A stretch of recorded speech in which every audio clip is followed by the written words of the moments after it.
Bakal calon gubernur, Bacagub, Jawa Barat, Deddy Mulyadi mengadakan safari politik ke wilayah kota Depok, Jawa Barat pada Rabu, 18 September 2024, malam. Pada kesempatan tersebut, Kang Deddy sapaannya, menemui ribuan masyarakat yang telah berkumpul di lapangan BFC, Kelurahan Cilangkap, Kecamatan Tapos.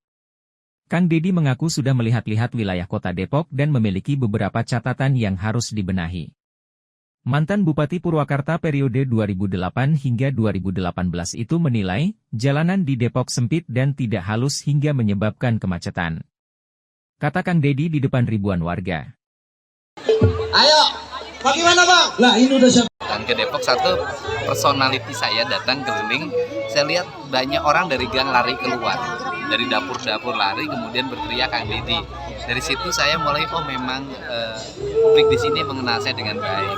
Kemudian kedatangan saya kemari bisa dilihat penuh dengan tangisan, kerinduan seperti seorang anak yang merindukan ayahnya. Artinya bahwa ada aspek psikologi personal yang dialami warga Depok, yaitu merindukan seorang bapak, merindukan seorang babe. Nah, dari situ menunjukkan bahwa saya relatif diterima. Jadi kalau ada angka 64% saya logis. Kalau melihat hari ini gimana orang seperti ini? Kalau ngeliat ada di Depok sendiri, apa sih yang perlu dibenahi? Yang pertama adalah kebersihan.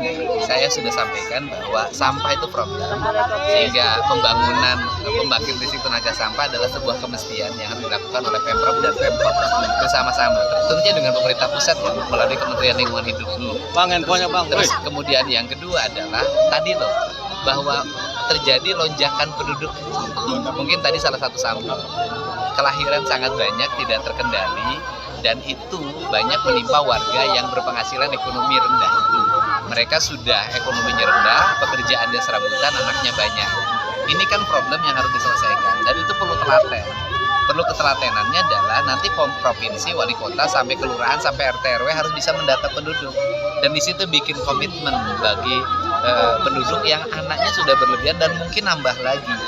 Bayangin aja, sudah rumahnya sempit atau kontrakannya sempit, ditambah jumlah anak yang banyak, ditambah lagi pendapatan yang kadang ada, kadang enggak.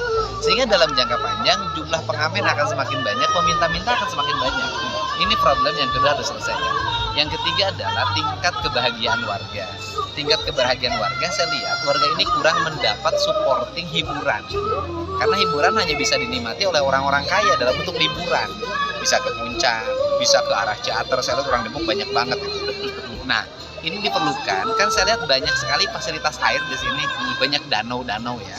Danau-danau itu bisa dirubah menjadi taman-taman rekreasi warga, dan itu difasilitasi oleh pemerintah.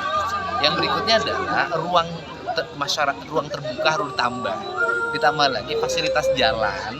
Itu saya lihat jalannya kurang halus. Kalau untuk ukuran kota ya, kalau kota itu jalannya harus halus banget. Karena apa? Karena kan mobilnya nggak ada yang beban tinggi. Beda kalau ke desa kan ada yang ngangkut padi, segala macam, ngangkut batu. Nah kalau di kota kan, di gang-gang kelurahan, jalannya ke kelurahan kan relatif jarang. Mobilnya kecil-kecil dan mobilitasnya untuk bekerja, sehingga diperlukan tata infrastruktur yang baik. Kemudian sanitasi lingkungan, saluran-saluran termasuk pencegahan banjir ke depan, itu harus menjadi perhatian utama ya. Karena beda pendekatan kota dan desa. Dan kemudian berikutnya adalah ruang pertemuan warga. Jadi saya menggagas di Depok itu, satu kelurahan harus ada satu gedung pertemuan yang di situ warga bisa berekspresi, berkesenian, karena di sini kan keseniannya masih kuat, terutama kesenian Betawi ya. Terus yang kedua, tempat interaksi pertemuan warga dalam bentuk warga sering hajatannya pakai gang-gang sempit, kadang jalan ditutup. Nah itu pemerintah perlu memfasilitasi dengan gedung yang serbaguna, yang murah. Saya nyebutnya adalah Balai Kebudayaan Depok gitu. Ada Balai Kesenian Betawi ya. Nah ini bisa dilakukan sehingga nanti terintegrasi, warga itu merasa kebutuhannya terpenuhi, masyarakat menengah ke bawah bisa menikmati liburan dengan baik dalam fasilitas-fasilitas yang free. Terus kemudian berikutnya adalah asupan makanan harus baik ya. Anak-anak perkotaan kan hari ini terjadi perubahan pola makan, dari makan rumahan menjadi makan jajanan. Nah ini juga harus dievaluasi sehingga supporting mendapat gizi yang cukup, ditambah program makan bergizi gratis dari pemerintah pusat dan nanti ditunjang oleh pemerintah provinsi dan pemerintah kota bisa terwujud. Ini yang disebut dengan lemur diurus kota ditata. Saya ngerti betul pengelolaan kota, ngerti ya, karena saya dulu juga ngelola Purwakarta. Untuk di perkotaannya saya pakai pendekatan kota, kan sama aja ibu kota kabupaten dengan ibu kota Madiat kan sama sebenarnya. Jangan lupa subscribe ya.